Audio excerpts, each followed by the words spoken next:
शिवसेना नेते मनोज शिंदे यांच्या शिवसेना जनसंपर्क कार्यालयाचे उद्घाटन महाराष्ट्र राज्याचे उपमुख्यमंत्री एकनाथ शिंदे यांच्या हस्ते संपन्न झाले। हा कार्यक्रम त्यांच्या वाढदिवसानिमित्त येथे आयोजित करण्यात आला होता। कार्यक्रमाला माजी आमदार रवींद्र फाटक, शिवसेना ठाणे जिल्हा महिला संघटक मीनाक्षी शिंदे यांच्यासह अनेक मान्यवर उपस्थित होते। या उद्घाटन सोहळ्यास काँग्रेस पक्षातील अनेक कार्यकर्त्यांनी शिवसेनेमध्ये प्रवेश केला। उपमुख्यमंत्री एकनाथ शिंदे यावेळी म्हणाले की शिवसेना हा केवळ पक्ष नसून विचारधारा आहे, हे जनतेच्या सेवेसाठी कार्य करणारं केंद्र आहे। काँग्रेसमधून अनेक कार्यकर्त्यांचा शिवसेनेत प्रवेश हा लोकांचा आमच्यावरील विश्वास आहे। कार्यक्रमादरम्यान शांतीनगर आणि रामनगर शिवसेना जनसंपर्क कार्यालयाचे तसेच कैलासनगर वाचनालयाचे उद्घाटन करण्यात आले। यानंतर श्रीनगर मैदानामध्ये क्रिकेट सामन्यांचं आयोजन करण्यात आलं होतं। हा कार्यक्रम येथे उत्साहात पार पडला।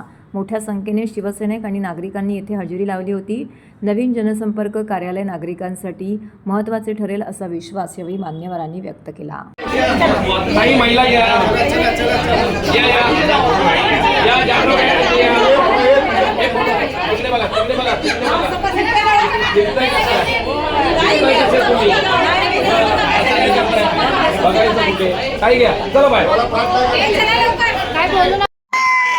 मनोज शिंदे मला म्हणाले की तुम्ही 60 महिला इथं आरती घेऊन संध्याकाळपासून थांबलेला आहात। तुम्हाला मी मनापासून धन्यवाद देतो, मनापासून आपलं स्वागत करतो। खरं म्हणजे सगळ्यांना मी वाढदिवसाच्या खूप खूप शुभेच्छा देतो। म्हणजे वाढदिवस माझा आहे, पण तुमचं जेव्हा जेव्हा असेल ना त्याला ॲडव्हान्स शुभेच्छा आजच देऊन टाकतो।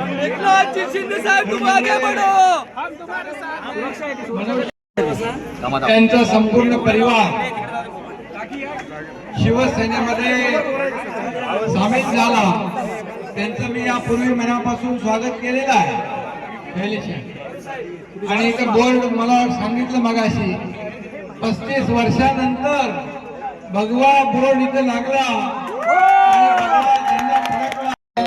मनोज शिंदे होतकरू कार्यकर्ता, एक नेता, काँग्रेसमध्ये अनेक वर्ष काम केलं, परंतु शेवटी आपल्याला माहित आहे या महाराष्ट्रामध्ये या ठाणे जिल्ह्यामध्ये एकनाथ शिंदे मुख्यमंत्री जरी 2.5 वर्ष होता तरी सुद्धा कार्यकर्ता बनूनच मी काम केलं।